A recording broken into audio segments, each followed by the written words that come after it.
Get me. Right, nice and happy, guys. So what we'll do... I know from personal experience how complicated doing a transition of this nature is. And it's a credit to everyone that's been involved, whether it's the council, here at HTS, the directors, the management, but most of all the unions, but most of all the staff.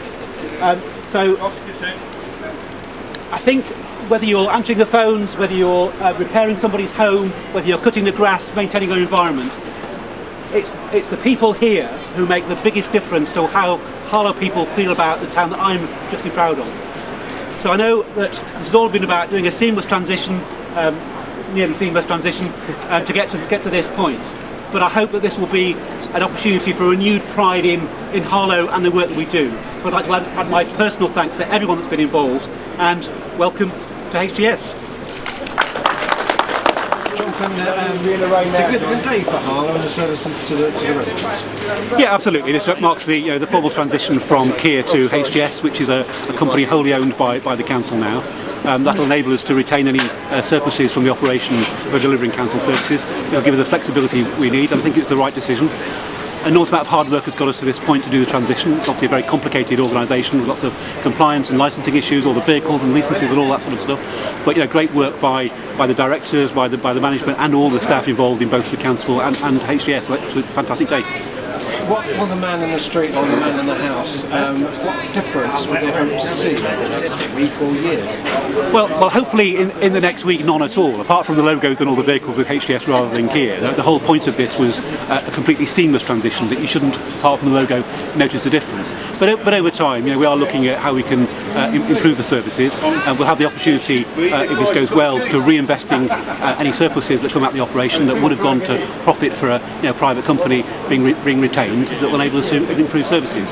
So we've got new vehicles, we've got new equipment, and that should give an improvement. But in the short term, it is absolutely about a completely seamless transition. And apart from the logo, you shouldn't notice the difference. And finally, how are you going to assess whether it's working or not? Are you looking at it day by day? Because I know the opposition, the Conservative opposition, are very critical of this. So how are you going to assess things? Well, so there is a robust management reporting regime. That was true of Kier and is true in exactly the same way now. So formally we get quarterly reports, but on a more day-to-day basis we get operational reports. We've got councillors involved as directors, both representative of the Conservatives but also two Labour councillors on the board of HTS to make sure that we represent it. Separately there's a shareholder subcommittee that I chair, representing the interests of the council as the owners of the company. So there's quite a robust management and performance monitoring regime in place, and we'll monitor that clearly on a daily, weekly and monthly basis. It'll be a little bit while before we can see what the direct financial impact is in terms of the surpluses.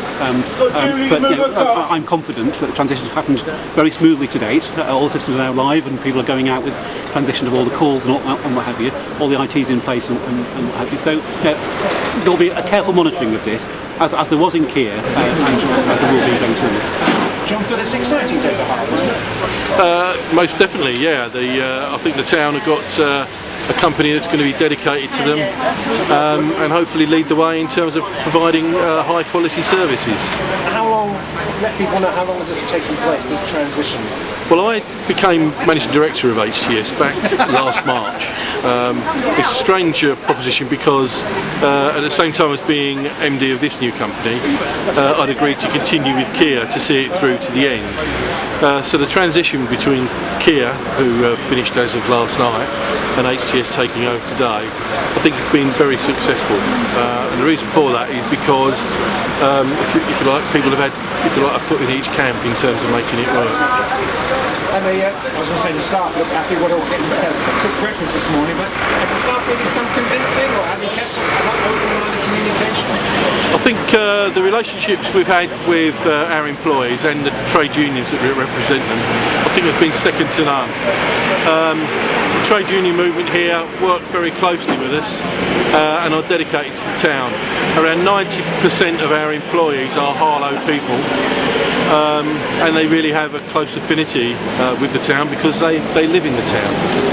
So if we come back, say, in a year's time, we're going to see a very positive growth. I would think so. I would certainly think